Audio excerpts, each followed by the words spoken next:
Pues nada, yo también quiero dar las gracias. Momento publicitario de buen Mondariz. También quiero agradecer el que pueda estar aquí por segunda vez en el máster, porque vine, no sé si el año pasado o hace 2 años. 2012, principios de 2012 creo. O sea, hace 2 años. Hace 2 cursos. Sí, Hace 2 cursos, eso es. Estuve también aquí con otra gente que estaba en el máster, pero también con Branda, que también le agradezco que ha hecho ahí encaje de bolillos para poder organizar esto a pesar de eso, de la folga y de los líos relacionados con la agenda de las charlas del foro La Leva de Migración, que es quien organizaba toda una serie de charlas contra la política migratoria desde Vigo hasta Ferrol, que acaban luego a las 8 de la tarde. Y sí que ha sido una movida ahí en plan logístico, organizativa, complicada, para que haya alguna gente del foro, así que también agradezco que haya podido ser. Hola. Y bueno, dudaba un poco de cómo hacer lo de hoy. Antes lo hablaba con Branda, porque yo he venido a presentar algunos textos aquí, pues eso, en 2012, libros como el que preguntabais ahora de relatos y otros que escribí sobre la política migratoria. En realidad, desde el año 2006 empecé a escribir sobre este tema, pero se supone que hoy venía a charlar y presentar un librito colectivo que hicimos entre 5 personas, 2 de Madrid, una del ferrocarril clandestino, otra de una organización que se llama Women's Link, y también 2 chicas del Comité de Ayuda al Refugiado de Euskadi, y yo mismo, de Cambalache, un colectivo de Asturias. Hicimos el libro en común en un proyecto que impulsa un grupo de periodistas así, que tiene una perspectiva crítica y que montaron una colección que dice qué hacemos con la educación, la crisis ecológica, la banca, las fronteras y otros muchos temas que han ido sacando en esta serie de libritos, ¿no? Entonces nos proponía que varias personas de perfil así activista escribiésemos sobre las fronteras y además escribiésemos no cada uno un cachito, sino que nos juntásemos para debatir y escribiésemos un texto que firmásemos en común. Esto ha sido un proceso así complicado porque estábamos en 3 ciudades y ya es difícil hacer un texto colectivo en común cuando estamos en el mismo colectivo, así que hacerlo de esta manera era más complicado todavía, pero la verdad es que estamos ahí bastante contentas de cómo ha sido el proceso, del resultado del texto y sobre todo de cumplir el objetivo ese que tenía la propuesta, que era compartir, debatir, discrepar, polemizar sobre el tema de la política migratoria y luego poder hacer un texto que podíamos firmar todas juntas y sentirnos también a gusto con él. Entonces, como también es un texto que recopila pues análisis, abordajes que todas estas personas hemos hecho a lo largo de estos años, pienso que siguiendo el guión que utilicé ayer para la charla en Coruña, que consistía en leer algunos fragmentos del librito de qué hacemos con las fronteras y luego comentarlos, me sirve también para haceros referencia a textos o a ideas anteriores, porque al fin y al cabo aquí no se trata de presentar en exclusiva un libro de manera formal, sino sobre todo de hablar de lo que ha sido la construcción de un análisis y una práctica contra la política migratoria en estos 6 o 7 años. Pues me da igual qué texto refleja esta idea, si es este o es alguno de los anteriores, o son trabajos también que han hecho mis compas pues a través de otras publicaciones que han hecho anteriormente, ¿no? Entonces, comienzo y a ver si funciona esto de leer fragmentos y comentarlos. Por supuesto, me han chivado que sois ahí muy participativos y que interrumpís todo el tiempo. Eso me han dicho. Entonces, me gustaría que lo seguís siendo, vamos. Que si tenéis ganas de cortar, preguntar o interpelar o lo que sea, pues que nos cortéis. Bueno, primer texto. A veces no es difícil traspasar fronteras, ni siquiera la militarizada frontera sur de Europa. Una familia entera la cruza y enseguida la podemos ver en la playa. Una numerosa tripulación se topa por la noche con una patrullera de la Guardia Civil. Pasa junto a ella sin dificultad y ya ha visto a lo lejos la tierra de otro continente. Hay un joven que prueba suerte en avión y nada le resulta más sencillo. A pesar de los controles migratorios, del enorme despliegue policial en la frontera, de las vallas y sofisticados sistemas de vigilancia por satélite, decenas de millones cruzan la frontera cada año. A nadie le extraña. La familia disfruta de las playas cercanas a Dakar, da una vuelta en calesa por San Luis y visita a las tribus del desierto en un viaje organizado. La tripulación es de un pesquero europeo que navega hacia los ricos caladeros saharauis y mauritanos. El joven que traspasa fronteras en avión aterriza en las islas Seychelles a la espera de enrolarse como agente de seguridad privada en uno de los atuneros que surcan las aguas somalíes. Decenas de millones cruzan la frontera sur. Empresarios españoles viajan junto a autoridades políticas para negociar contratos en Angola. Militares españoles se dirigen a las aguas del Golfo de Guinea para participar en maniobras junto al ejército estadounidense. Diplomáticos abren nuevas sedes como parte de la ofensiva del gobierno español por tener presencia en África. Y sobre todo turistas, muchos turistas, españoles y europeos, cruzan fronteras con la misma naturalidad con que hacen uso de los complejos vacacionales erigidos en su honor y para su disfrute. Lejos de simbolizar un tiempo caracterizado por la restricción de los movimientos de personas, la construcción de muros fronterizos forma parte de la época de la hipermovilidad. Nunca antes tanta gente en el mundo se ha desplazado y cruzado fronteras. Cada año se producen cientos de millones de viajes turísticos. A veces constituyen verdaderas invasiones. En un sentido cuantitativo, cuando 10 millones de turistas visitan en un solo año un pequeño territorio como las Islas Canarias, y en un sentido simbólico, cuando pocos o muchos turistas, diplomáticos, empresarios y militares campan a sus anchas por cualquier rincón del planeta y movilizan a su servicio a la población autóctona y sus recursos. Nada más lejos de nuestra intención que idealizar la hipermovilidad. Bueno, este es el primer texto que proponemos para comentar, para que comentéis también si queréis. Sobre todo porque lo que planteamos es que nuestra voluntad al analizar las migraciones no es analizarlas exclusivamente desde el punto de vista de mostrar, por ejemplo, la violación de los derechos humanos que supone las fronteras y la política migratoria. Es decir, no se trata solo de analizar las migraciones analizándolas en sí mismas, sino que lo que tratamos es de inscribir los movimientos migratorios en una crítica a la movilidad en el capitalismo. Y claro, para poder hacer ese ejercicio, por una parte, nos resulta muy útil presentar la figura opuesta a la del migrante, que sería la figura del turista. Hay un texto de Santi Albarrico colgado en internet que se llama Turismo, la mirada caníbal, que da en el clavo para hablar de esta figura del turista como elemento que traspasa fronteras y que condiciona que todo se organice en torno a sus propias necesidades en el lugar al que llega, ¿no?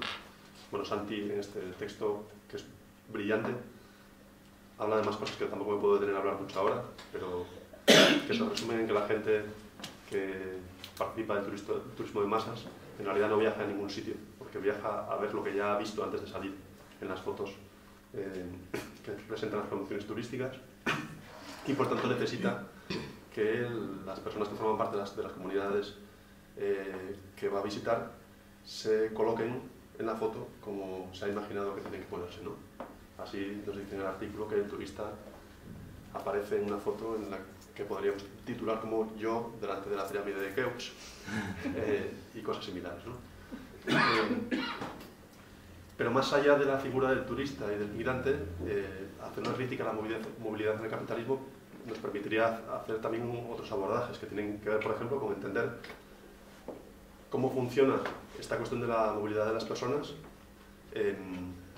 para que determinados territorios se vacíen de gente y para que en momentos concretos a otros determinados territorios acuda un montón de gente por causas estructurales. Ejemplo, Estado español, en el que entre el año 2000 y el año 2007-2008 llegaron casi 5 millones de personas migrantes.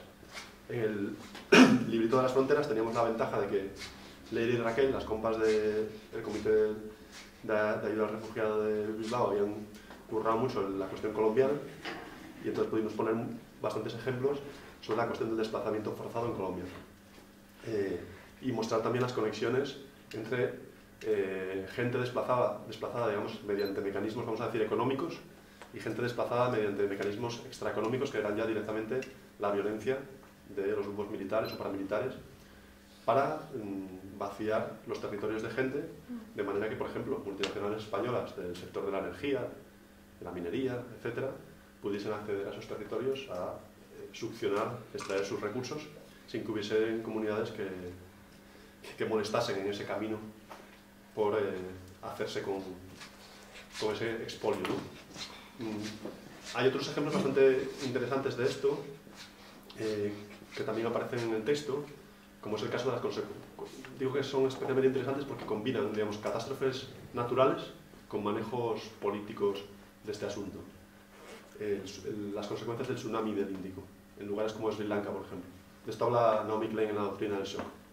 De repente el tsunami destroza las costas, mata a no sé cuánta gente, las comunidades de pescadores, algunas consiguen huir, y entonces en el libro este de Naomi Klein se nos presenta cómo las comunidades de pescadores aparecen confinadas en campos militarizados por la ayuda que llega de fuera, y lo que se hace es una reconstrucción en la que por fin se logra lo que llevaban mucho tiempo intentando, que era sacar de la costa a estas comunidades que provocaban mal olor y una visión de la sociedad demasiado pobre y cutre, y construir complejos turísticos de lujo en ese lugar, aprovechándose de esa catástrofe, ¿no? Hay otros casos, por ejemplo, en el Sahel, en los que vemos cómo se combinan causas que vamos a decir naturales, aunque también eso hay que ponerlo muy entre comillas, porque claro, el cambio climático global es una causa natural, o tiene que ver con el modelo de desarrollo que hemos implantado en los últimos siglos, ¿no? Entonces, en el Sahel avanza el desierto a toda prisa, y avanza porque hay procesos que tienen que ver con el impacto de carácter de la escala planetaria, como es el del cambio climático. Pero claro, luego eso se combina para reforzarse con usos locales, como por ejemplo la sobreexplotación de los suelos. Senegal. Si los franceses introdujeron y promovieron el monocultivo de cacahuete en Senegal, atentaron contra la soberanía alimentaria de las comunidades agrícolas que tenían una producción diversa y una combinación entre ganadería y agricultura y pesca, que también es expoliada, luego lo vamos a ver, que permitía una supervivencia de las comunidades en ecosistemas muy frágiles, y sin embargo la implantación de un monocultivo, que además es especialmente degradador de los suelos, provoca entonces que el desierto avanza por el cambio climático global, pero avanza también porque los usos locales promueven que también el suelo se desertifique. Entonces se multiplica el efecto y se multiplica el éxodo de todas las poblaciones del Sahel hacia el sur en busca de zonas más húmedas, o hacia las ciudades en busca del abandono ya del mundo campesino para tratar de buscarse la vida en lugares que más o menos en ese momento del movimiento hacia las ciudades están siendo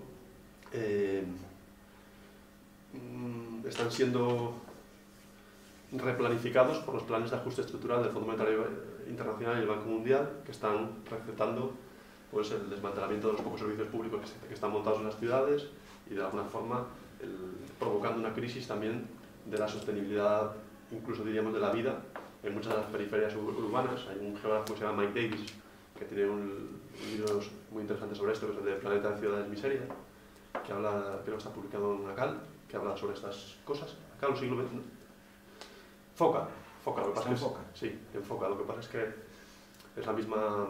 Son los mismos dueños, Sacal, Foca, siglo XXI ahora también, por lo menos aquí en Estado español. Si no conocéis a Mike Davis, que es un urbanista muy interesante, os lo recomiendo. Abro un momento publicitario, además de por el Planeta de Ciudades Miseria, por otros libros, entre otros un librito muy pequeñito de virus que se llama La ecología del miedo, más allá de Blade Runner, que es un texto sobre el control social y sobre el control en las ciudades tecnificado y control policial, muy sugerente, que habla de los años 90 en Los Ángeles, que todo eso luego se ha expandido, ¿no? Bueno,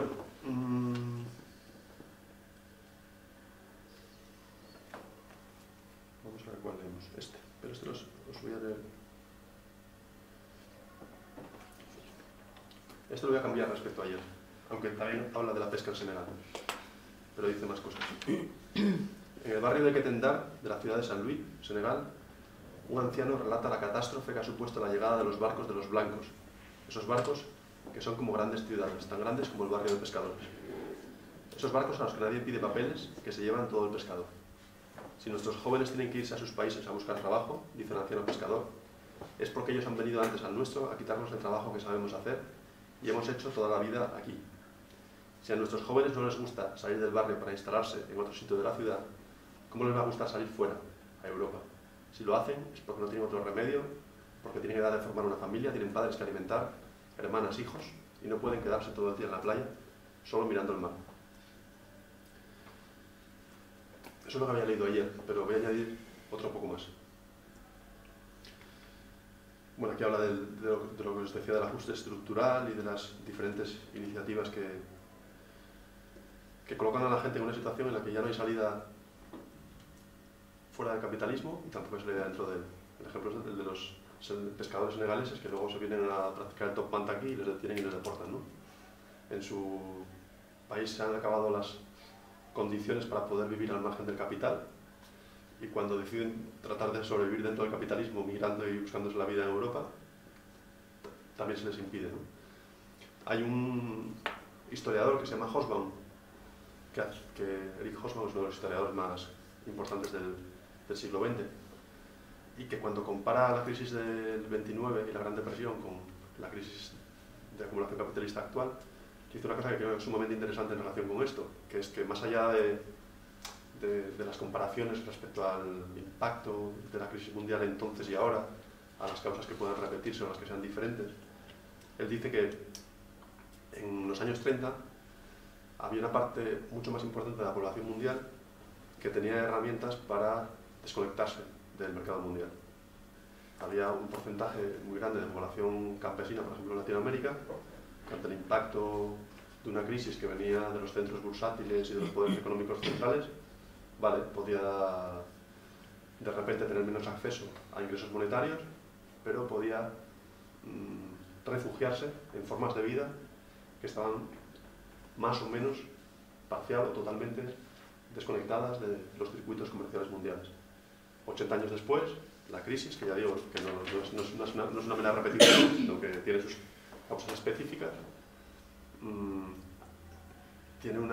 provoca una situación mucho más trágica en la medida en que hay un porcentaje de la población mundial mucho más alto que ya ha puesto todas sus fichas a las relaciones sociales capitalistas. Y entonces, si no tiene salida dentro del capital, tampoco la tiene fuera de ella, porque no tiene recursos para poder generar relaciones comunitarias, económicas, de reproducción material, que no dependan de la sociedad salarial.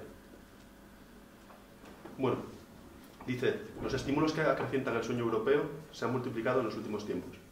El periodista italiano Gabriele Del Grande narra la construcción de este relato eurocéntrico, del Magreb a la África subsahariana, a través de los canales por satélite, la publicidad, el fútbol, internet y los chats por Skype o Messenger de quienes ya han llegado y animan a sus amistades a seguirles. El cóctel entre las condiciones materiales de vida y la promesa de un paraíso europeo alimenta la corriente migratoria. El viejo pescador está en lo cierto cuando afirma que sus jóvenes vecinos ni siquiera quieren cambiar de barrio. Pero Del Grande nos muestra que también hay jóvenes que por llegar a Europa ya no están dispuestos a mirar atrás. Lo que nos corresponde es dar cuenta de esta complejidad, de los mecanismos desbaratadores de los lazos sociales y comunitarios que de pervivir incentivarían el deseo de arraigo. Las nuevas tecnologías amplifican el efecto contagio de los procesos migratorios, pero no lo han inventado. Se nos vienen a la memoria las palabras de Abdelmalek Sayad, un sociólogo argelino, y su análisis de las migraciones argelinas a Francia entre la Primera Guerra Mundial y los años 70 del siglo XX. Dice Sayad, la emigración se alimenta a sí misma.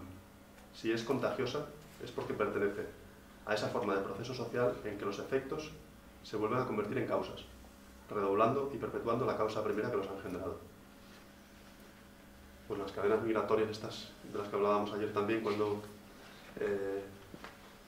nombrábamos a esos senegaleses que venían y que en menos de 2 días ya tenían cobijo aquí porque su red familiar y comunitaria les estaba esperando, tiene que ver con estas palabras de Sayad sobre el efecto contagioso, ¿no? Abdelmalek Sayad dice en su libro La doble ausencia, que es un clásico de las migraciones, que se publicó en castellano hace poco en la editorial Antropos, a un precio muy caro, dice que lo que le toca a él como sociólogo y como analista de las migraciones es tratar de reconstituir íntegramente las trayectorias emigrantes. Es decir, él dice que no hay forma de analizar las migraciones si no ponemos un pie en el lugar de origen y un pie en el lugar de destino, o un ojo en el lugar de origen y un ojo en el lugar de destino. Nuestro librito tiene 3 capítulos, que realmente lo que tratan es de poner en práctica lo que dices allá, de reconstituir las trayectorias inmigrantes. El capítulo 1 se llama Origen, el segundo se llama Tránsito, el tercero se llama Destino. Así de simple. Y en algún texto, creo que ese ya no está aquí, el ¿Quién invade a quién?, que yo lo presenté aquí la otra vez. Sí.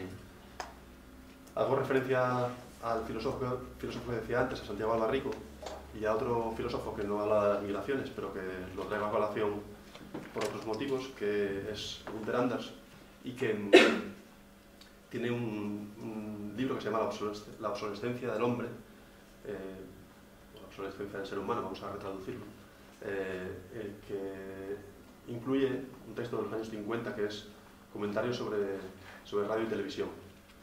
Y Anders dice en ese texto algo así como: los seres humanos antes recorríamos los caminos y ahora es el mundo el que nos recorre a través de los medios de comunicación. Eso lo decía en los años 50.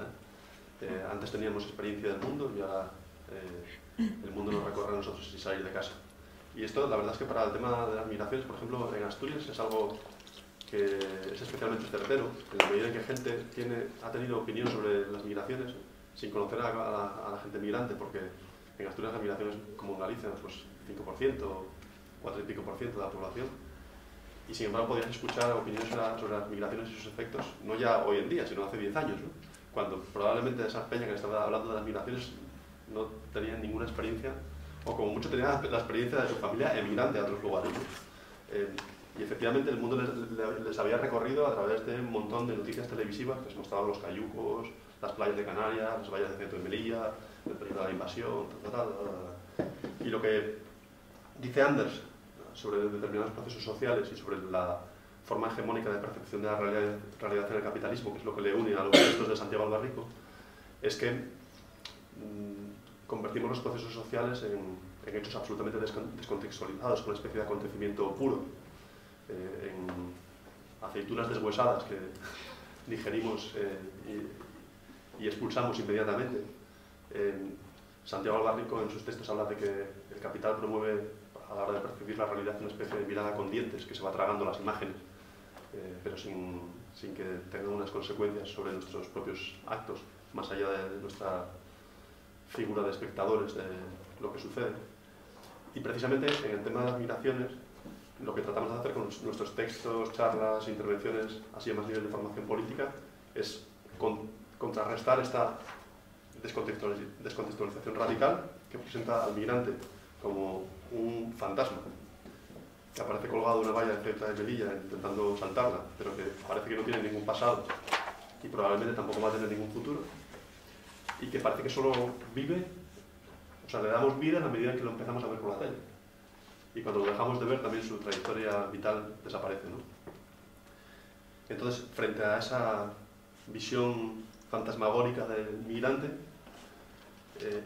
hacer esa reconstrucción histórica, radical de las trayectorias particulares, pero también de los contextos sociopolíticos y socioeconómicos que generan causas y procesos complejos que tienen que ver con lo que sucede en el origen y con lo que sucede en el lugar de destino, ¿no?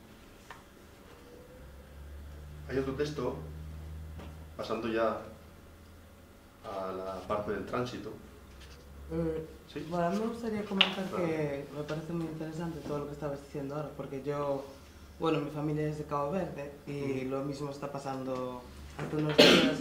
Sí se ha hecho un documental, creo que se llama Granos de Arena, en el que se muestra justamente, digamos, esa situación, como los barcos pesqueros están acabando con el único medio que tiene para la gente allí para sobrevivir, que es la pesca, y como ahora, en vistas de que no tienen nada, pues están explotando, digamos, recogiendo arena, que hace que se modifique totalmente, digamos, los paisajes, están acabando con el ecosistema y lleva a la mayoría de la gente a eso, a emigrar, porque no les queda otra. Y es lo mismo, más o menos. Mi padre cuando emigró allá por los 70, 80, pues fue por lo mismo.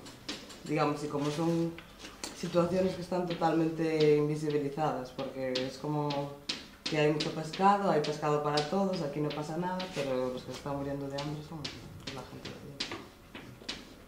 no pensaba hablar mucho, como abrí mucho el tema por la falta de tiempo, de la cuestión del colonialismo y neocolonialismo español en África, pero sí que en muchos de nuestros textos hacemos alusión al Plan África, que es un plan que aprobó el gobierno español y que era una especie de... Es decir, era presentado como una especie de plan para solucionar en origen la situación de la población migrante. Lo presentó María Teresa Fernández de la Vega, la vicepresidenta del gobierno en el año 2006, y le escuchabas en rueda de prensa hablando del Plan África y casi te apetecía sentarte al lado de ella y aplaudirla, porque en realidad estaba defendiendo cosas quizás con otras palabras, pero parecía que estaba defendiendo la soberanía alimentaria de los pueblos, su autonomía, la capacidad de poder generar sus propios recursos y demás. Y luego, claro, leías el Plan África y en realidad era utilizar la excusa de la lucha contra la inmigración ilegal y el humanitarismo socialista para tomar posiciones en África en esa reducción de una carrera por los recursos africanos que han acelerado a lo largo del siglo XXI, pues Estados Unidos y China principalmente, con los países europeos, las expotencias imperialistas, Gran Bretaña y Francia, a rebufo, y con países tan de segunda fila o tercera como el Estado español, pues intentando coger un cachito del pastel, ¿no? Entonces el Plan África clasifica a los países por interés estratégico de España, y si vemos el mapa de los intereses estratégicos, pues nos encontramos el Golfo de Guinea con los intereses petrolíferos y de defensa de la seguridad energética. El Plan África dice, uno de sus 7 objetivos, defender los intereses de las empresas de hidrocarburos españolas en África, especialmente en el Golfo de Guinea, y garantizar la seguridad energética de la sociedad española. En alguno de los libros, así, tirando también de textos de crítica radical al desarrollismo, por parte de gente, por ejemplo, de Euskal Herria, que están también en las luchas, por ejemplo, contra el TAF en Euskadi, y que hacen escritos sobre la cuestión de la energía, nuestro energívoro sistema consumidor compulsivo de grandes cantidades de energía, pues hablan de estas cosas, y luego yo he intentado complementarlo con leer informes del PP y del PSOE, de sus fundaciones, de la Fundación FAES esta de Aznar y de la Fundación Alternativas del PSOE sobre energía, en la que ambas defienden sin matices el que hay que garantizar el tránsito libre e ininterrumpido de energía a cualquier precio de los lugares estratégicos de donde se trae, ¿no?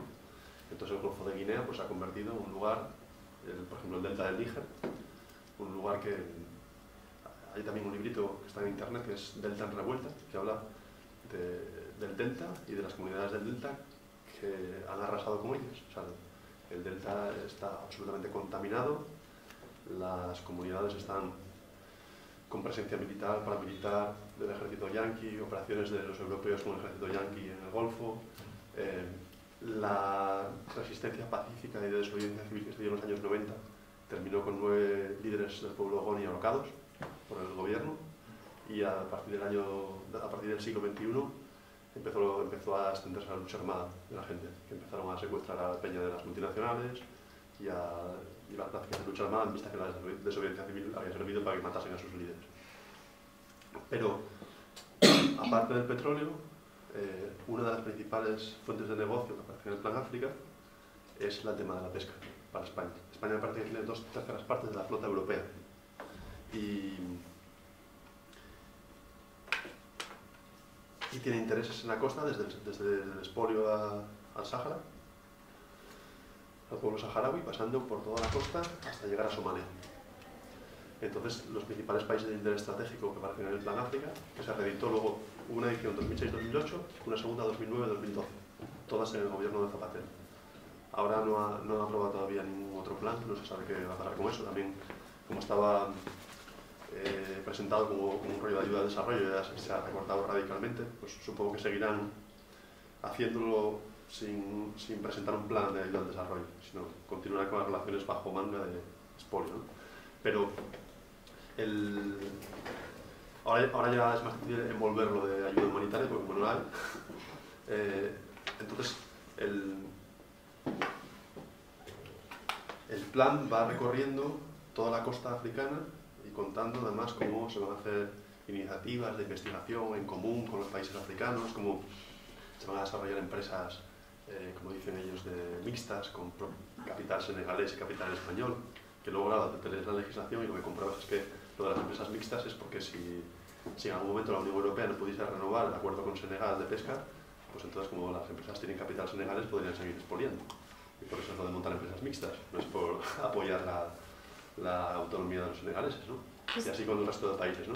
Y lo más... Perdón, sí. No, nada, iba a decir algo, pero bueno, termino para...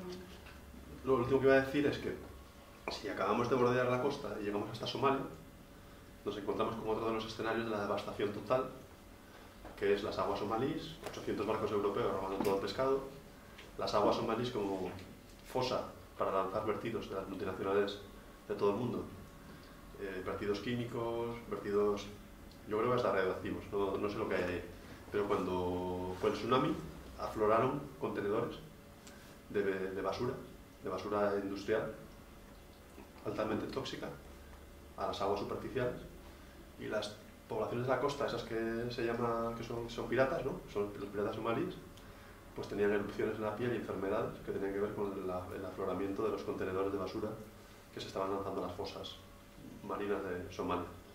Bueno, esto habría que abrir un paréntesis y contar qué ha pasado en Somalia desde los años privatización de las tierras, privatización de la ganadería, fin del nomadeo de la mayor parte de la población que se dedicaba a la ganadería, entrada a saco de Estados Unidos en los primeros años 90 con el ejército mogadiscio, cuando el famoso Black Hawk derribado, y destrucción de cualquier contrapoder por parte de la sociedad somalí que pudiese defender sus recursos del expolio generalizado, ¿no? Tuve la ocasión de hablar con un mercenario de los que se sube a los atuneros a disparar a la peña, y me estuvo contando cómo les habían dado permiso ya para tener armamento ligero, y entonces él se subía a la zona más elevada del barco a ametrallar a cualquier embarcación que se acercase a menos de 1 kilómetro del atunero. O como a veces las tripulaciones de estos barcos de peña somalí se rendían y entonces ya no les ametrallaban, sino que se acercaban a ellos, les abordaban, les quitaban la gasolina, les quitaban el agua, les quitaban la comida y los dejaban a la deriva en alta mar. A veces se encontraban esos mismos barcos con los cadáveres unos días después.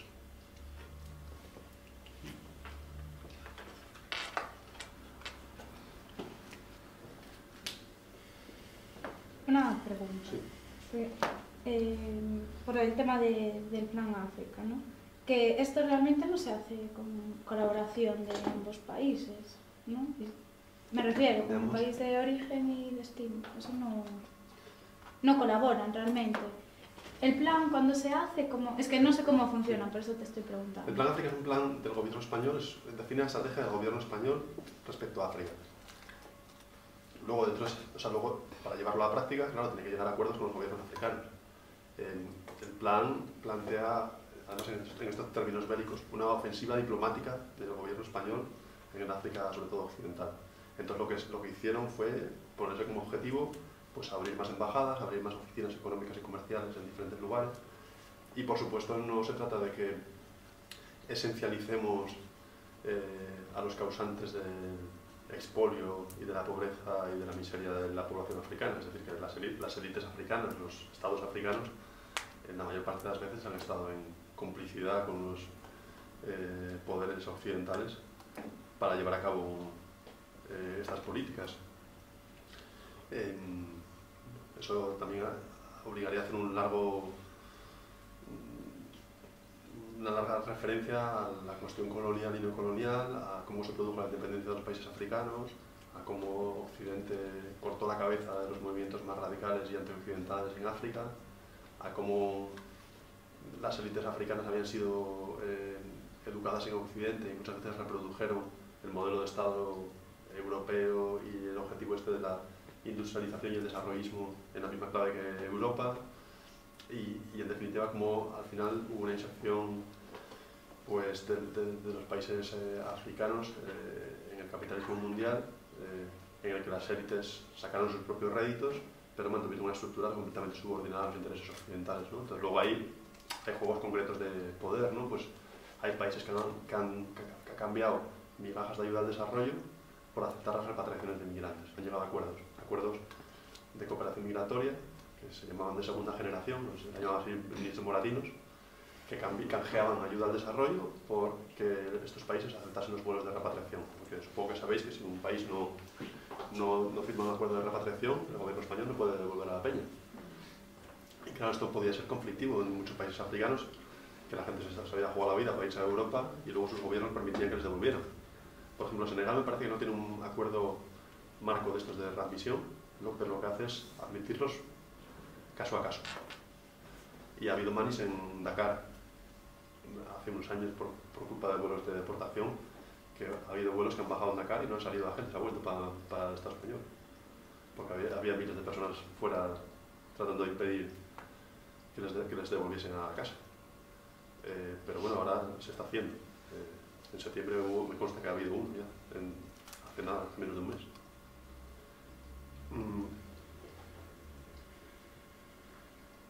Bueno, es demasiado largo. A ver, esta ventana. Voy a continuar. Bueno, esto que voy a leer ahora tiene que ver con el tema de la cooperación necesaria de los países africanos. En la Col 6 de Malibú, Mauritania, las aulas han sido sustituidas por celdas. Esta transformación de una escuela en un centro de detención de inmigrantes ha sido financiada por la Agencia Española de Cooperación Internacional para el Desarrollo, AECI. Las obras fueron llevadas a cabo por el Ejército Español y Cruz Roja se encarga de tareas asistenciales. Las celdas se llenan de migrantes, sobre todo senegaleses y malienses. Nadie les pregunta si su objetivo es viajar a Europa o si simplemente se están buscando la vida en Mauritania. Para taparles, la policía lleva a cabo redadas en la costa, el puerto y las calles de la ciudad. No hay procedimiento judicial. Las personas detenidas van llenando las celdas hasta que son suficientes para completar un microbús, pagado por España. El vehículo transita durante horas desde el estado de detenidos hasta la frontera senegalesa o maliense. Allí son abandonadas a su suerte, sin ningún medio de subsistencia. Muchas de las personas detenidas tendrán su lugar de origen a más de 1000 kilómetros. La mayoría dará media vuelta y tratará de alcanzar otra vez Malibú. La Col 6 es uno de los muchos centros de detención esparcidos por el norte de África en virtud de los pactos entre los gobiernos europeos y los países de origen y tránsito de la inmigración.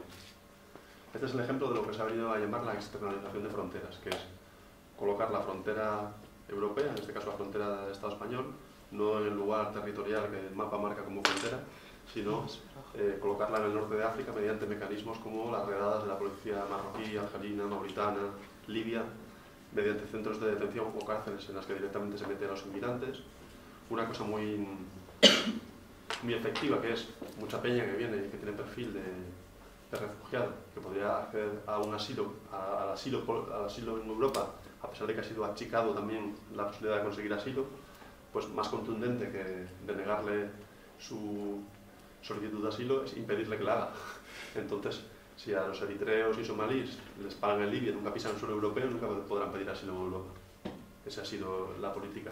Ayer me preguntaban, y es cierto que yo de esto no controlo, porque Gabriel el Grande, el periodista italiano que se dedicó a recorrer todos estos países del norte de África, denunciando las cárceles, denunciando, por ejemplo, que pues peña que sale de Túnez va a cruzarla hacia Italia y desaparece. Y entonces les da por muertos. Y pasa un año, pasan 2 años, y de repente aparece un tunecino que también estuvo tratando de cruzar a Europa y le dice a la familia de esta peña, que piensa que sus hijos han muerto hace 2 años, que su hijo está en una cárcel de Libia desde hace 2 años, porque la patera no llegó a salir, o salió y justo volvió les detuvieron y les metieron en una cárcel en Libia y ahí están sin proceso judicial alguno, ¿no? Entonces que Gabriel Grande estuvo recorriendo toda esa zona y sacó 2 libros sobre esto, y ayer me preguntaban, y yo les voy a responder bien, cómo había variado la situación después de toda la movida de las revueltas en el norte de África, ¿no? Y que, por ejemplo, qué está pasando ahora en Libia con esto. Son cosas que son difíciles de investigar si no estás en la zona, y entonces yo todavía estoy con el análisis que nos aportaba Gabriel hace un tiempo, de cómo el gobierno italiano pactaba con el libio un acuerdo de cooperación migratoria que incluía vehículos todoterrenos para controlar la frontera sur de Libia, armamento ligero para reprimir y bolsas para cadáveres. Entonces, acuerdo de cooperación migratoria. Respecto a lo que dices, ¿no será que estas personas pasan a formar parte de las filas de alguno de los bandos que se están enfrentando ahora? Porque en México, muchos que son dados por muertos, migrantes centroamericanos que están cruzando por México, en realidad forman parte de las filas del narcotráfico, los retienen a fuerzas para trabajar para ellos. Entonces, ¿no será que en el norte de África también? No, en este caso la gente desaparecida a la que hacía alusión a permanecían encerrados en cárceles directamente. Pero no estaban al servicio futuro de... No, estaban en cárceles y permanecían ahí durante años y después de un tiempo podían ser liberados y llegar de nuevo a su país después de haber pasado un tiempo en las cárceles libias. Pero no ejercían ninguna función más allá de ser personas encarceladas. Otra cosa es que en Libia y en el conflicto libio sí que Gaddafi tuvo un discurso durante mucho tiempo panafricanista, revolucionario, y en el que además en el proceso de crecimiento económico de Libia ofrecía trabajo a las personas que venían del África subsahariana, y había mucha población negra en Libia. Entonces cuando fue la guerra, hace poco tiempo, Gabriel, por ejemplo, estuvo allí y denunciaba persecuciones racistas a la población negra, que una vez que Gaddafi fue derrocado eran acusadas de ser gadafistas, incluso de formar parte de los cuerpos de asalto de Gaddafi. Probablemente una parte de esa población ciertamente habría ejercido ese papel, pero había racias, digamos, de persecución de la población autóctona libia a la población negra por ese motivo, de manera indiscriminada. Sí, pues no les queda otra más que luchar en todo caso, ¿no?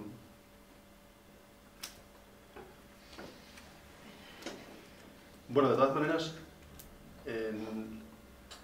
no es solo la frontera sur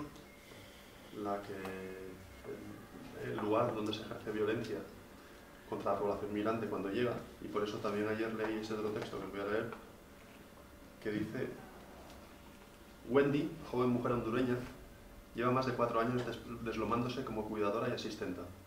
Desde que llegó a España se pasa la vida de casa en casa. Muchas mujeres y hombres, ancianos, se han ido apagando entre sus brazos.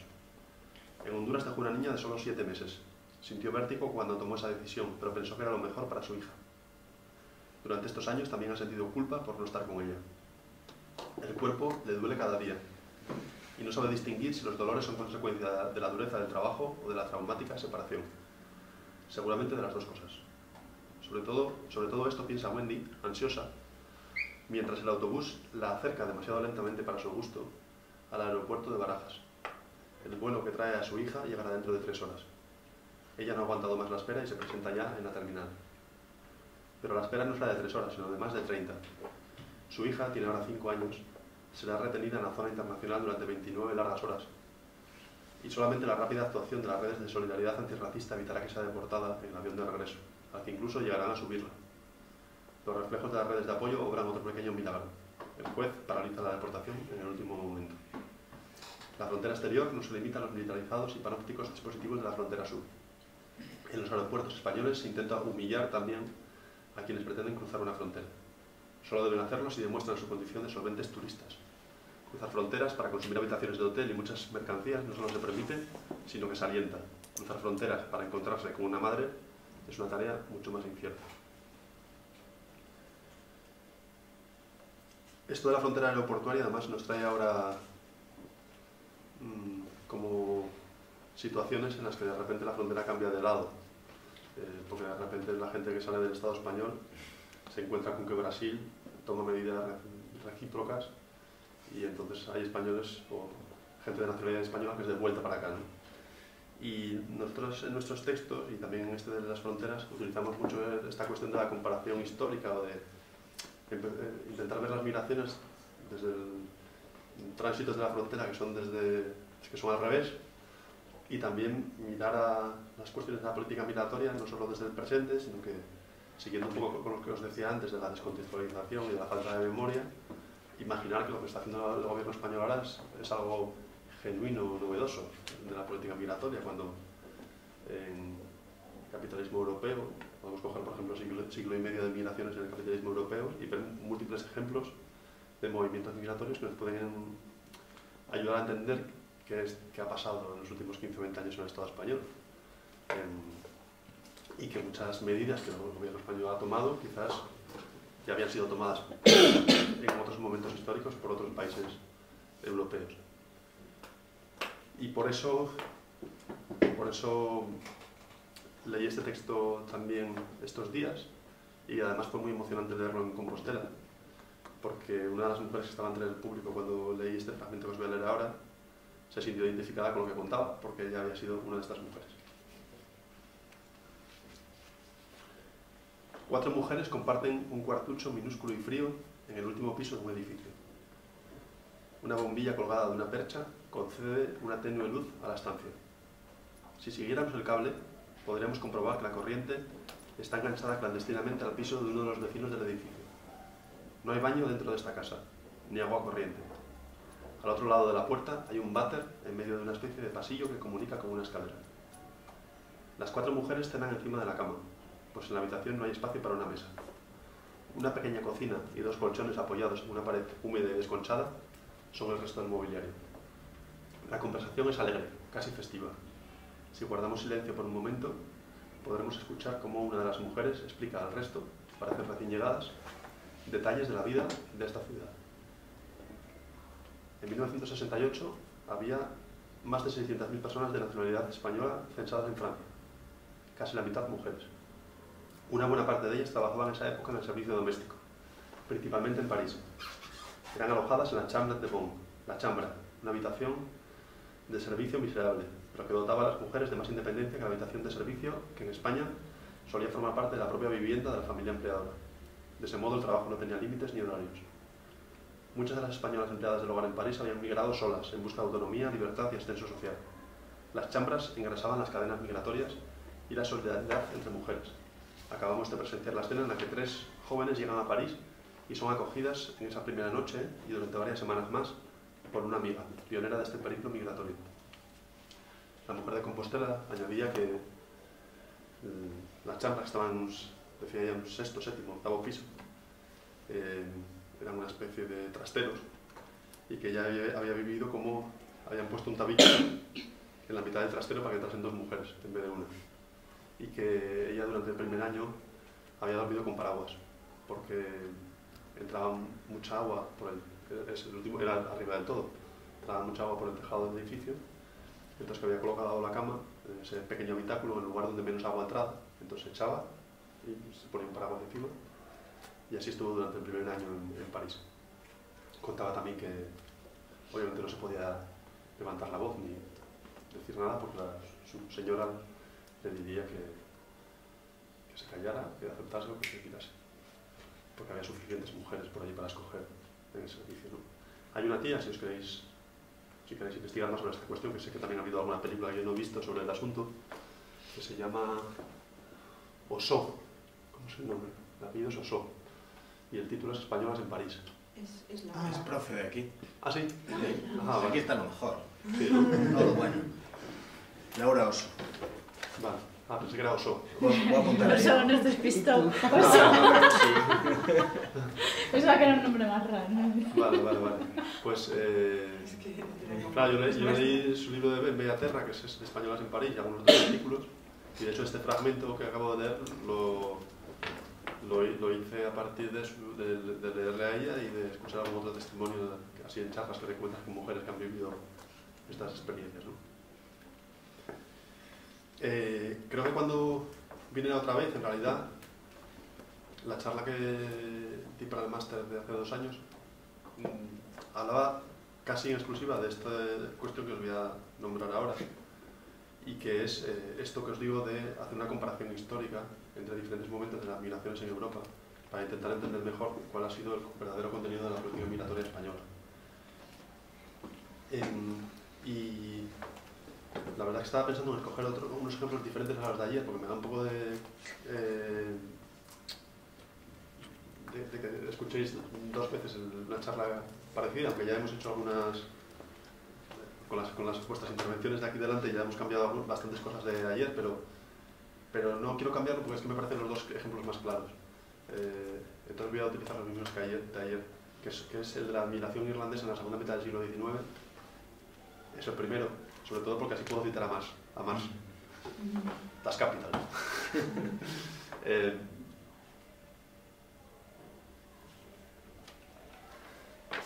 Hay una peña en Compostela que está en Ourense, que está ya picada del otro día, para hacer un curso de lectura del Capital. Un sábado al mes durante 2 años. Solo para el volumen 1. Sí, sí, claro. Como dice mi compañero de Cambalache, Miguel Moro, este libro es buenísimo, no se entiende nada. Bueno, pues más, polemizando con Malthus, lo que trata es de argumentar que frente a una mirada de la demografía como un dato externo, digamos, como algo natural, lo que plantea es que hay que hacer un análisis específico de la demografía en el modo de producción capitalista, es decir, que las relaciones socioeconómicas generan un específico tipo de realidades demográficas.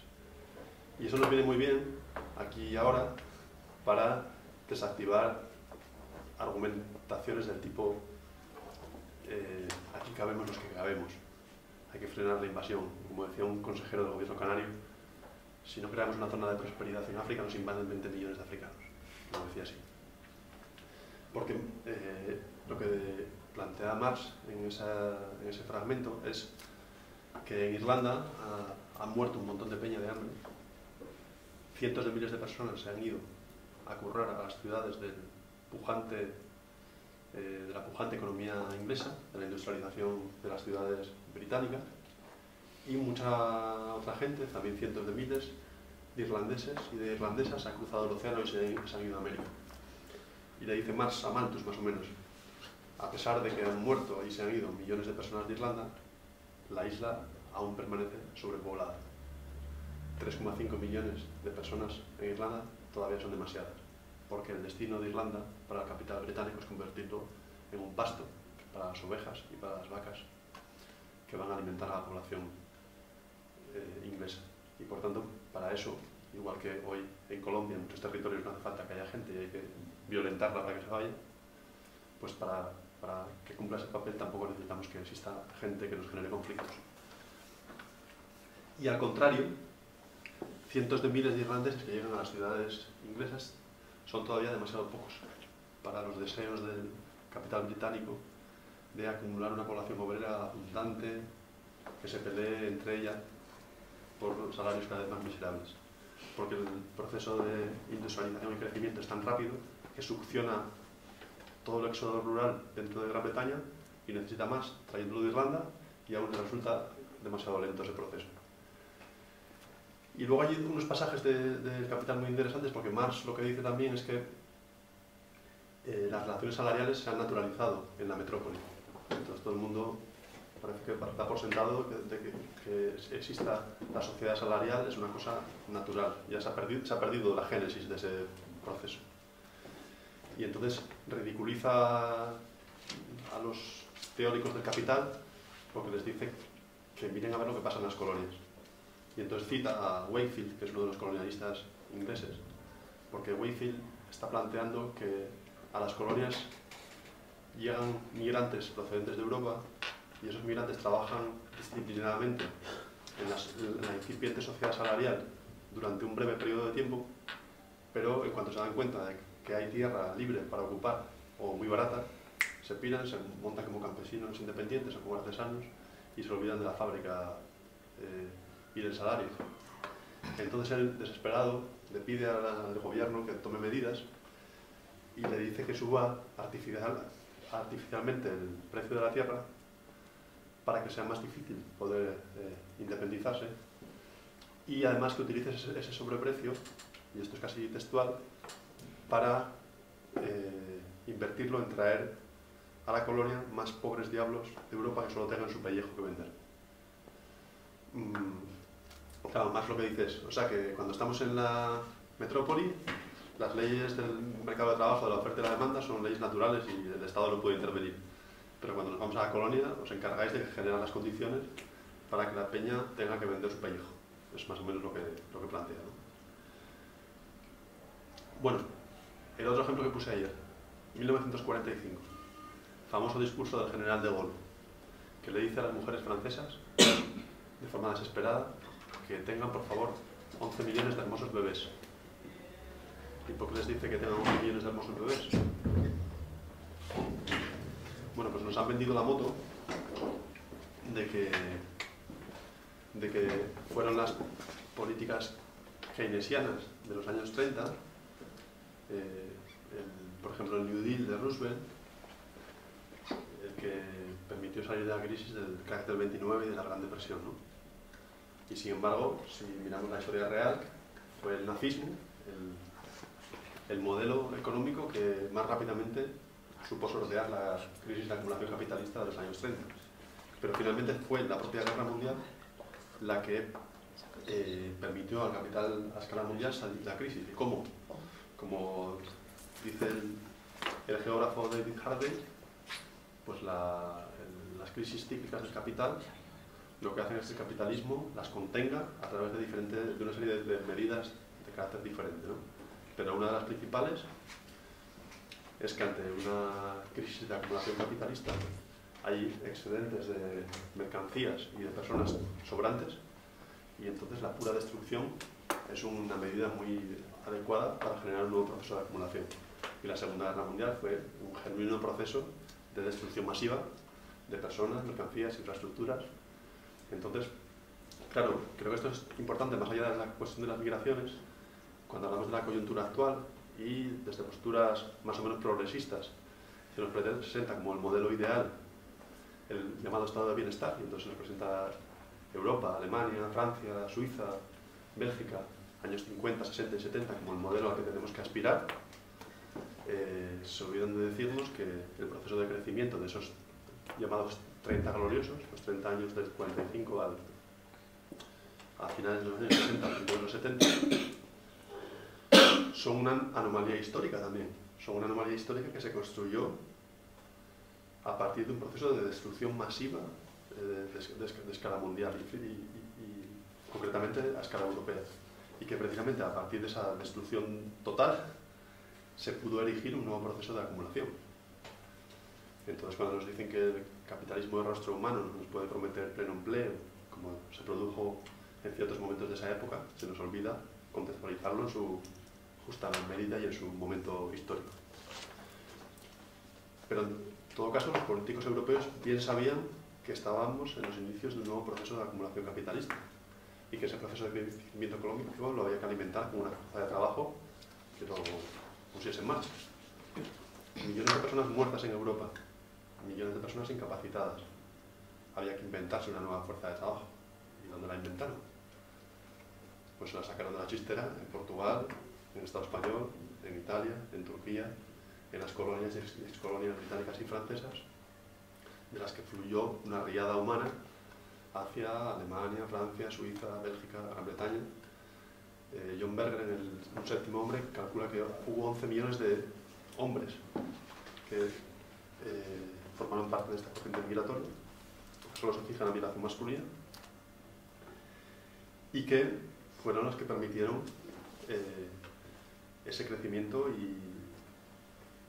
y poder tener una abundante fuerza de trabajo mucho más barata que la fuerza de trabajo autóctona.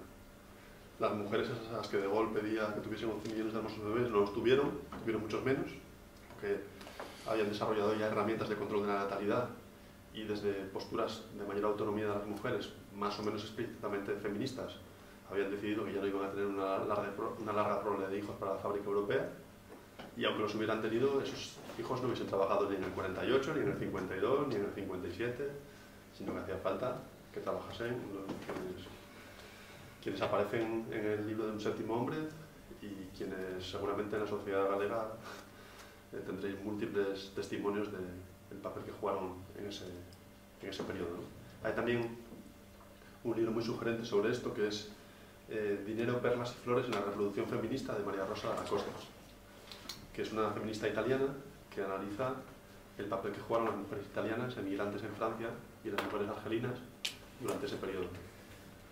Y habla también un poco, siguiendo este método de analizar las situaciones en origen y en destino, cómo las mujeres migrantes que llegaban de Argelia o de Italia se utilizaban para desbaratar de algún modo las redes de autonomía de las mujeres francesas que habían llegado a determinadas conquistas en el ámbito tanto de laboral como familiar y con la cuestión esta del control de la natalidad y demás. Como, por ejemplo, a las mujeres argelinas jugaron un papel también como productoras de jóvenes, es decir, parir jóvenes para contrarrestar este problema demográfico del fin de la Segunda Guerra Mundial y de las mujeres francesas muy dispuestas a tener altas tasas de natalidad. Perdón, ¿el libro cómo dijiste que era? ¿Dinero por las flores? Es la reproducción feminista, que igual que la adolescencia del Malek Sayad, van a ser de los dos libros más caros los cite. Porque son súper caros.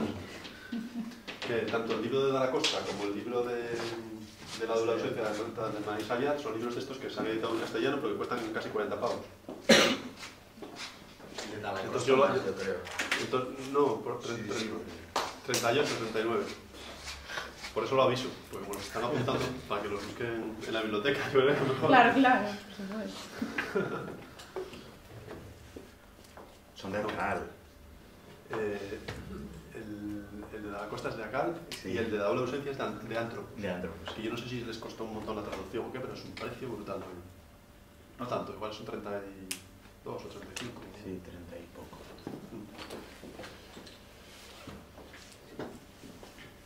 Bueno, la charla de Salamanca, de Compostela, fue especialmente... ¿Sabes por qué dije Salamanca? Porque el origen de este viaje fue la Feria del Libro Anarquista de Salamanca, que fue ahí donde la gente de Porto...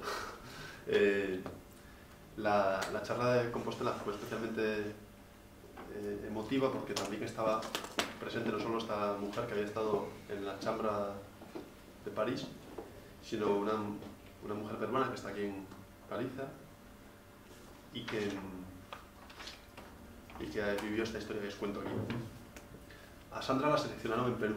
La patronal de hosteleros gallegos, CEOSGA, aterrizó en Lima con el apoyo del Ministerio de Trabajo e Inmigración. Un largo periplo de pruebas selectivas fue dejando en la cuneta a cientos de candidatas.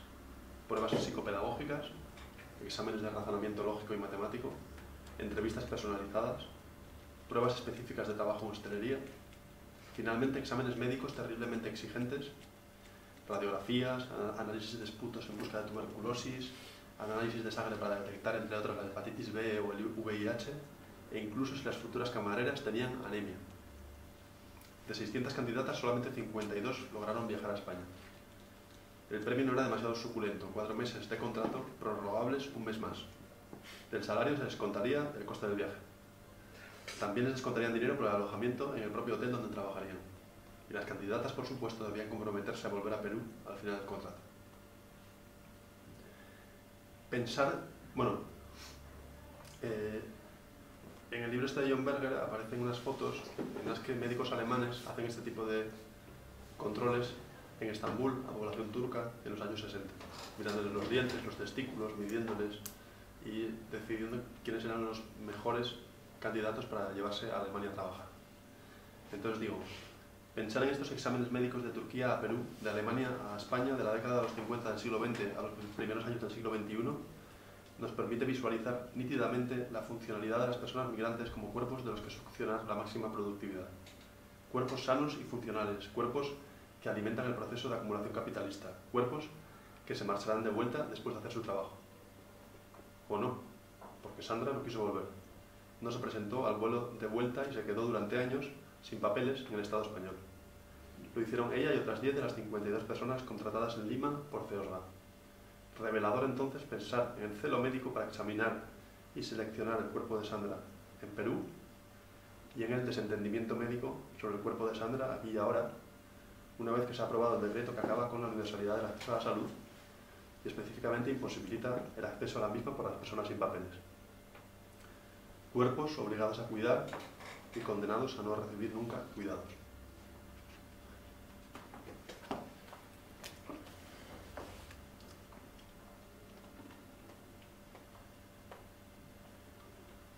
Y en realidad lo que puedo añadir de la cuestión sanitaria, lo decía también ayer, es que ha sido una operación que tiene que ver poco con el recorte económico, con el tema del ajuste para ahorrar gasto público. porque el gasto público que se ahorra dejando a los sin papeles fuera de la sanidad es bastante poco. Y por tanto interpretamos más como una medida de ingeniería política que tiene que ver con llevar adelante una reforma sanitaria que afecta a un principio que es el de la universalidad de la salud, que afecta al conjunto de la población, pero señalar a una población, por un lado, damnificada, que es este recorte es contra los sin papeles, así que el resto no os preocupéis, no pasa nada. Y por otro lado, presentar a la gente inmigrante y concretamente a la gente sin papeles como foco de insalubridad, como foco de sobreutilización de la sanidad pública y de los servicios públicos en general, como foco también, bueno, si extendemos tiramos este hilo, pues de la inseguridad ciudadana, de la delincuencia, del paro, de la crisis, Pero concretamente en este caso, yo creo que la jugada principal es esta de crear una cortina de humo que haga pensar a la mayor parte de la población que puede estar tranquila porque este recorte no tiene que ver con ellos, tiene que ver con una población que se queda sin el acceso a la salud, que son los sin papeles. Y expulsarlos también, igual, de alguna manera. ¿Cómo? Digo que expulsarlos también, de alguna manera. ¿Cómo? Tal y como, digamos, están endureciendo toda esa serie de derechos a los que antes tenían acceso, pues llevan también a que, en cierto modo, pues genere expulsión a ciertos países, ¿no? Bueno, más que expulsión, que la gente retorne, que se vaya, quieres decir, ¿no? Sí. Sí, porque, bueno, a mí no me consta tampoco que haya utilizado, digamos, como mecanismo concreto el que la gente vaya a intentar renovar su tarjeta de salud y tal, de tenga que expulsen. Pero claro, sí que entre las personas retornadas en estos últimos tiempos, con la crisis, hay los porcentajes son inencontrables, porque como no tenemos es muy difícil encontrar esos datos, ¿no? Pero por la propia experiencia nuestra, pues mucha gente de la que estaba sin papeles retorna porque ya se encuentra en una situación de cada vez más extrema necesidad y sin perspectivas de conseguir papeles y encima con el recorte de cosas tan básicas que es un incentivo a que se vaya. También es verdad que normalmente en el lugar de origen la crisis ha impactado tan fuerte como aquí. No siempre, claro, hay diferencias. Por eso también se explica que mucha gente de la que vuelve depende de... Eso es un factor que importa es cómo está su lugar de origen. Que hay lugares que están en proceso, digamos, de emergencia. Entonces, de emergencia no de catástrofe, sino de emergencia económica. ¿Cómo vamos de tiempo? Y 25, quedan 20 minutos. Solo, ¿eh? Vale. Bueno, pues entonces voy a ir ya rápido. Antes os había puesto esos dos ejemplos históricos, el de Irlanda y el de la Segunda Guerra Mundial. Luego os he leído el texto de Sandra y me faltaba daros como la conclusión de qué rescatábamos de esos momentos históricos que os mostraba para entender la política migratoria española de los últimos tiempos. Y sobre todo lo que yo he hecho más incidencia es en que muchas veces desde los movimientos sociales anticapitalistas hemos puesto mucho el acento en la fortaleza europea. Es decir, efectivamente la frontera exterior ha provocado 25.000 muertes en el océano, 6, 7, 8.000 desaparecidos en las aguas, la policía marroquí abandonando en el desierto sin agua y sin comida a la gente, las cárceles de las que hemos hablado antes. O sea, la violencia de la frontera exterior ha sido brutal y lo sigue siendo. Con lo cual también nos quedamos un poco perplejos a veces cuando 200 o 300 ahogados en Lampedusa se convierten en noticia durante 15 días seguidos, pero el goteo constante de muertos no es noticia, ¿no? Pero, siendo eso cierto, habría que cuestionar un análisis de la política migratoria que se quede exclusivamente en denunciar esa violencia fronteriza, porque si pensamos que las declaraciones políticas del gobierno español, cuando dice que lleva una política de migración legal y ordenada y que estos mecanismos fronterizos los instaura para controlar los flujos migratorios, tenemos que concluir o que lo que están diciendo es un completo fracaso, porque han entrado 5 millones de personas en 7 o 8 años, o tenemos que concluir que lo que están diciendo es mentira. No nos basta entonces en suscribir que el gobierno español está haciendo una política de cierre de fronteras. No ha sido así. Y entonces, o sea, yo lo suelo explicar a partir de una escena de una película que es Las uvas de la ira, que es una escena en la que en un Hooverville, que es uno de los campamentos improvisados que los migrantes procedentes de Oklahoma y de otros estados del medio oeste americano han hecho en California al llegar, porque les han prometido. California era como el paraíso europeo de hace un tiempo, ¿no? Dice en la novela de Steinbeck que uno de los personajes que vámonos a California, que allí podremos alargar la mano y coger una naranja, allí nunca hace frío, allí encontraremos siempre casa y trabajo. Y sin embargo, todos esos campesinos del medio oeste americano que han sido empujados a emigrar porque primero se han endeudado con los bancos en un proceso también especulativo de crecimiento de la agricultura, de mecanización de la agricultura del medio oeste americano, y que en los años 20 empieza a colapsar. Eso se junta también con las sequías que hay entre los años 30 y 35 en la zona, y se junta también con que el proceso de mecanización ya hace sobrantes a muchos campesinos, y las familias son desahuciadas, se suben a destartaladas furgonetas y van por la autopista 66 camino de California. Entonces Steinbeck, periodista del Washington, bueno, no me acuerdo cómo se llama el periódico, que le contrata y se viaja con los inmigrantes y hace una serie de artículos que salieron publicados como Los vagabundos de la cosecha. Y poco tiempo después escribe una novela que se llama Las uvas de la ira, que tiene mogollón de éxito, que es su mejor libro, yo creo. Y le dan el Pulitzer. Y la película la proyectó, ¿no? Muchísimo. La película de Las uvas de la ira, ¿no? Sí, con Henry Fonda. Eso es. La proyectó todavía más. Claro, porque al año siguiente, entonces Hollywood dice, vamos a hacer la película, se la dan a John Ford. Y con un trasfondo comunista, ¿eh? Porque el personaje principal se hace rojo, ¿no? Pues, no le quedaba también otra opción a los Okies, a los de Oklahoma. Sí. Entonces, con todas las vicisitudes que sufrieron, empieza a erigirse ahí un discurso muy rojo, decían en la novela, pero pues porque no había otra alternativa ante la explotación y miseria en la que estaban envueltos, ¿no? Sí. Es lo que me llamó más la atención de la novela, el trasfondo ese socialista que hay ahí fuerte. Claro. Es que, bueno, esto nos lleva a un paréntesis muy concreto sobre la película y la novela. Mi opinión es que la película es más cañera que la novela. Aunque la novela, perdón, que la novela es más cañera que la película, aunque la película está bastante bien. Claro. Pero ¿Con Henry Fonda? Que está buenísima la actuación, es buenísima, buenísima. Pues o sea, hay todo un análisis sobre la película. Pues si queréis un día hacemos una proyección de la peli. En Porto lo estuve haciendo, la proyección de esta película con un debate, porque la película acaba un poco distinto que la novela. Y claro, Steinbeck estaba bastante cercano al Partido Demócrata y le molaba bastante Roosevelt y el New Deal.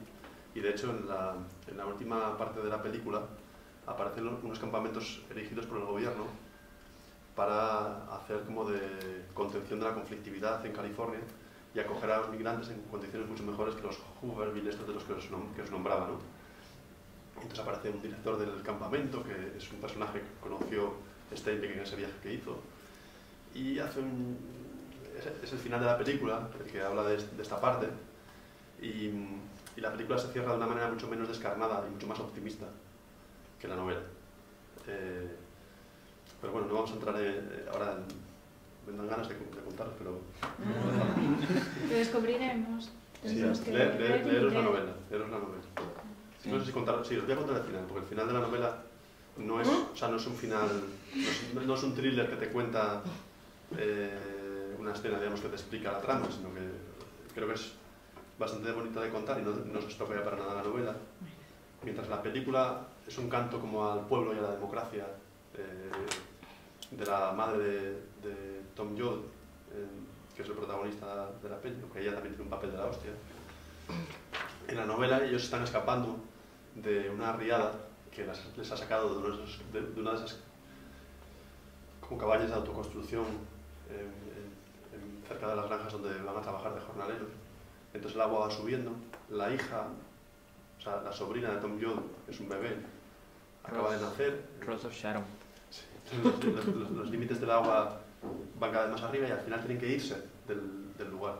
Y entonces se van en medio de la riada buscando salirse de la inundación y llegan como una granja, como una casa, y al lado hay una construcción, como una especie de cobertizo, y entonces se meten allí para refugiarse. Y dentro del cobertizo hay un viejo que se está muriendo de hambre, que está allí cogido en una esquina, en la oscuridad, muriéndose de hambre. Entonces entra toda la familia y la madre de Tom Joad mira a su hija, la que acaba de ser madre, y tienen una mirada cómplice entre las dos. Y entonces la abuela le pide a toda la gente que salga de la cabaña del cobertizo por un tiempo. Y deja al viejo a solas con la reciente madre, que le da el pecho al abuelo que se está muriendo de hambre. Entonces así de descarnado es la conclusión de la novela, y sin embargo la película le da más aire. Pero bueno, la escena a la que yo me refería es que llega al Hooverville, al campamento este, un vehículo con un contratista y con el sheriff de la zona. El contratista hace que la gente se acerque y les dice que 60 millas más allá hay una granja en la que pueden trabajar y que vayan de su parte. Pero uno de los migrantes le interpela y le dice: sí, pero esto ya nos habéis dicho muchas veces, pero ¿cuánto vamos a ganar? ¿Tú dónde está tu contrato de intermediario? ¿Dónde vamos a vivir? No sé qué tal. Y entonces dice un agitador, y mira para el sheriff y le dice: este no es el tipo que estaba hace unos días robando en el parking del pueblo cuando desaparecieron varios coches. Entonces el sheriff efectivamente se levanta y dice: sí, es este tipo, queda usted detenido. Entonces, lo que planteamos en el análisis de la política migratoria española es que nos han presentado a través de los discursos políticos y de los medios de comunicación dos políticas escindidas. Es decir, en un vehículo va el sheriff y en otro vehículo va el contratista. Entonces hay una cosa que es la política económica, de los años de auge económico del Estado español, y luego hay otro vehículo en el que va el sheriff de control migratorio, que hace que se impidan flujos migratorios desordenados y demás. Y lo que planteamos es que para hacer un análisis integral de lo que ha sido la política migratoria del Estado español hay que volver a colocar al sheriff y al contratista en el mismo coche y mostrar cómo en el periodo de auge del año 94 al año 2007 el dato más espectacular de todos, más allá de la burbuja inmobiliaria, bursátil y demás, es que en el 94 había 12 millones de personas asalariadas y en el 2007 había casi 20 millones. Cuando nos hablan tanto de la desmaterialización de la economía y tal, nos olvidamos hasta qué punto incluso procesos de crecimiento económico tan especulativos han tenido una base en la extensión radical del trabajo asalariado a millones de personas. Y claro, aquí estamos un poco como al final de la Segunda Guerra Mundial. Hay que inventarse esos millones de personas dispuestas a trabajar en la sociedad salarial. Y alguien podría decir: no, vienen de que el 94 había un 24% de paro. Ponemos a trabajar a la gente que está en paro y ya está. Pero eso no se hizo así. Paro bajó, pero de forma moderada, que no interesaba que bajase rápidamente. Lo que se hizo fue reclutar a gente que en el año 94, y la terminología no es neutral, se llamaban inactivas. Personas inactivas, ¿quiénes eran? Pues que estaban apuntados, pero que no... No. Las estadísticas, las personas inactivas son las que no están trabajando ni en búsqueda de empleo. ¿Quiénes serían? Mujeres autóctonas que desde el año 95, por cientos de miles, se incorporan rápidamente al trabajo asalariado. No es que antes había también ya mujeres, obviamente, desde tiempos inmemoriales trabajando en el mercado de trabajo fuera de las casas, digamos. Pero en este momento se acelera su incorporación al trabajo asalariado en un proceso contradictorio y ambivalente en el que por un lado está en juego la autonomía de las mujeres, su salario al margen de la familia fordista en la que el marido lleva las pelas a casa, pero en otro orden de cosas está su inserción mucho más precarizada en el mercado de trabajo, peores salarios, peores condiciones, temporalidad, precariedad, vulnerabilidad, tal, y sobre todo la ausencia de un reparto social de los cuidados, con lo cual las mujeres duplican o triplican su jornada de trabajo en casa y fuera. Y luego viene el segundo momento, que es a partir del año 2000, sus familias al cuidado de la abuela o de la hija mayor, y se tienen que venir a Europa a cuidar a nuestras personas dependientes y mandar un salario para sostener a las familias en el lugar de origen, ¿no? El libro ¿Qué hacemos con las fronteras? Recoge todo el tiempo relatos exclusivamente de mujeres migrantes, precisamente porque hacemos la reflexión también de que si los hombres migrantes, y concretamente los hombres migrantes manteros, por ejemplo, han sido los más visibles, tanto para la represión policial como para que redes de solidaridad se hubiesen podido acercar a ellos, como ha podido suceder aquí mismo en Coruña, ¿no? Todas las redes en torno a los manteros han sido pioneras y muy potentes. La lucha contra la despenalización, la generación de relaciones comunitarias, es el ejemplo de la sobreexposición de personas que permanecen supervisibles para las fuerzas represivas y para los colectivos. Y en el otro extremo, en la invisibilidad casi extrema, están las mujeres que trabajan de internas, las mujeres que trabajan en clubs, mujeres que están solas y que están en lugares en los que hay completa oscuridad para que podamos tener acceso a ellas. Y nos planteamos que ese es un problema de carácter teórico, de que las mujeres aparezcan en los textos, de que el análisis feminista aparezca en el análisis de las migraciones, pero es un problema no solo teórico. No es suficiente resolver el problema teórico de que empiecen a aparecer, sino que tenemos un problema práctico, que es que si no establecemos instrumentos que nos sirvan para acceder en la práctica a mujeres que permanecen al margen de estos circuitos, por mucho que las mostremos en nuestros textos, seguiremos sin poder hacer un trabajo político para luchar para que no se encuentren en situaciones de represión policial, explotación de muchos tipos, y que por tanto tenemos que inventar formas de acceder. No voy a dar ahora un listado de recetas. En Asturias durante mucho tiempo la mayor parte de las cosas que acompañábamos tenían que ver con hombres migrantes. En los últimos tiempos hemos conseguido hacer algunas cosas con mujeres que estaban en esa situación, pero realmente tampoco tenemos una solución, pero por lo menos sí que tenemos ahí como la atención ahora despierta en la necesidad de generar este tipo de redes, ¿no? Hay experiencias en el Estado, ¿no?, de gente que sí que lo está haciendo de manera específica. Y como tenemos poco tiempo, quería terminar leyéndoles un relato que escribí a partir de mis también vivencias bastante cercanas, y que trata sobre la cuestión, bueno, no lo trata de forma específica, lo trata de forma más específica el librito de las fronteras, porque una de las compañeras que lo escribió es Gemma, que es de Women's Link, que es una organización que trabaja mucho con mujeres que han sufrido situaciones de trata, viniendo especialmente de un estado nigeriano que se llama Edo State, pero no solo, también de Costa de Marfil y otros países africanos, y que vienen cruzando fronteras y cruzando desiertos a través de Usda, la frontera con Argelia, entran en Marruecos, y en Marruecos muchas veces permanecen meses o años prostituyéndose, trabajando en la mendicidad, y lo que explican los informes de Women's Link, si los queréis mirar en su web, Women's Link Worldwide, es que la funcionalidad de las redes de trata, igual que la funcionalidad de las llamadas mafias, que tantas veces están en la boca de los políticos, tiene que ver precisamente con que los estados les dan un papel. En la medida en que la violencia contra la gente que cruza fronteras es tan extrema por parte de la policía argelina, la policía marroquí, de la propia policía española, las redes se convierten en lugares donde se ejerce violencia contra esas mujeres, pero a la vez se ejerce una protección contra violencias superiores.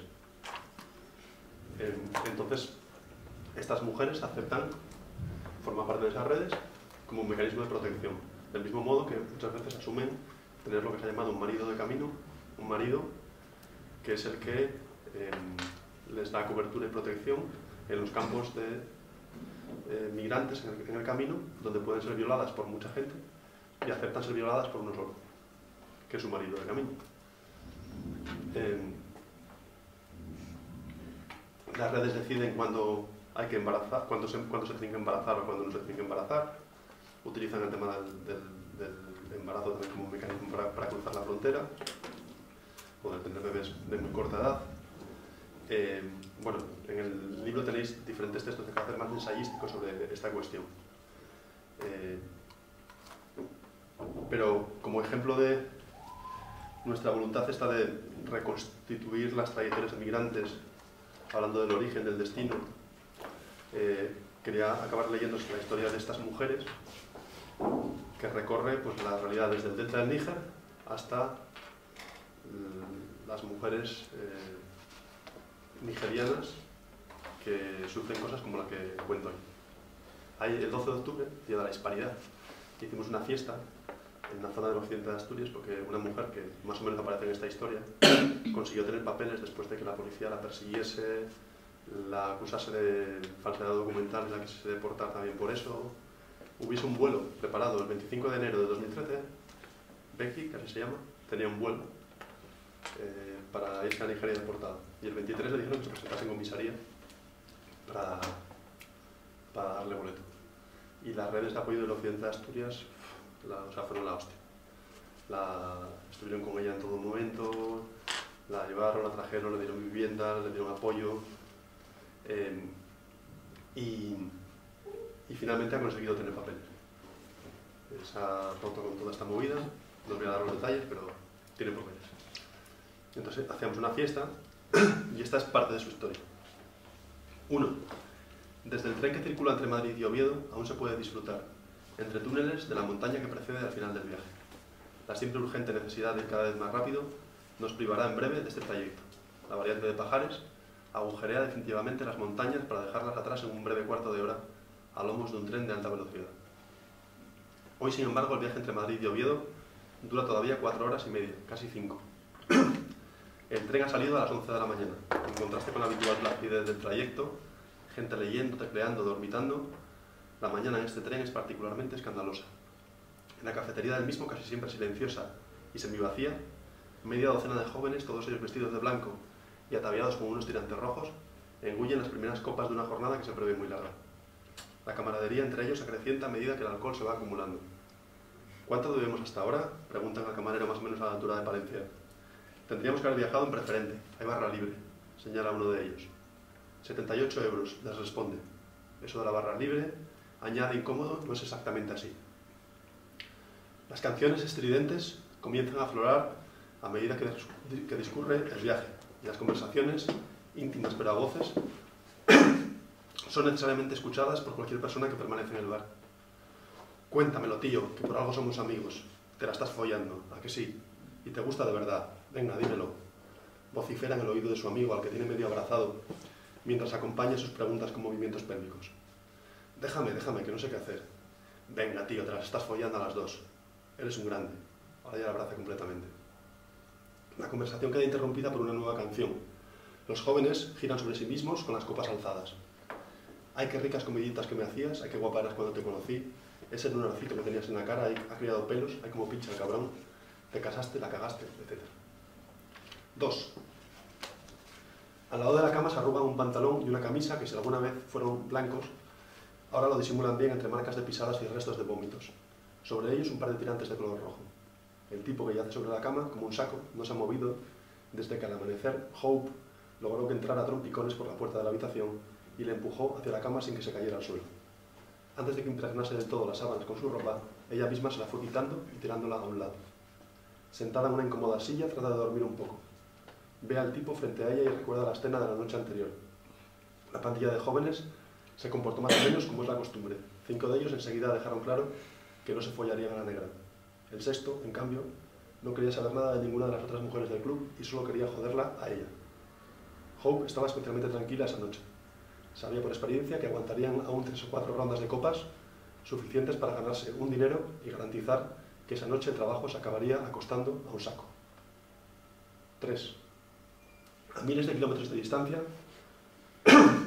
en la región del delta del Níger, los antiguos oil rivers, ríos de aceite del colonialismo británico, una mujer saca las manos de lo que debería ser su tierra, pero sus dedos se elevan impregnados de un fango negro y grasiento. Ha caminado durante horas en busca de agua potable, pisando sobre el entramado de tuberías que transportan el petróleo. Ahora se encuentra con que los vertidos, una vez más, han acabado con uno de los últimos pozos a los que tenía acceso. La abuela de esta mujer bien podría haber sido la abuela de Hope. Rodeada de niñas y niños apretujadas a su alrededor, sus palabras pintaban un puñado de ríos de aguas cristalinas rebosantes de una inmensa variedad de peces. Cantaba también a la tierra y su abundante alimento. Pero en los relatos de la abuela, piensa la mujer, mientras mira sus manos petroleadas, se colaban también historias terribles, historias que anticipan esta maldición. Y 4. A pocos kilómetros del club, una niña se despierta y se asoma a los recuerdos de su casa, una casa en la que nunca ha estado. ¿Sabes que en Nayiria hay una playa con una gran cascada? Sí, y muchos marrones como mamá y yo. Mañana voy a ir con mi mamá a Nayiria. Puedes venir con nosotras si quieres. Pero hay muchos marrones y vivimos en una casa de paja. Porque en Nayiria hace mucho, mucho calor y por eso nos tenemos que duchar con agua fría. La abuela Amnawon no se quiere morir y todavía tiene dientes. Y el abuelo sí que se murió porque bebió un agua que tenía el veneno de una serpiente. A la misma hora, Hope se despierta sobresaltada por la bella imagen de unos manglares ardiendo a su alrededor y pugna contra sus recuerdos. En el mismo amanecer, 3 mujeres corren a ocultarse entre esos mismos manglares. A su espalda se eleva el humo del oleoducto que acaban de reventar. Bueno, este es el final del texto.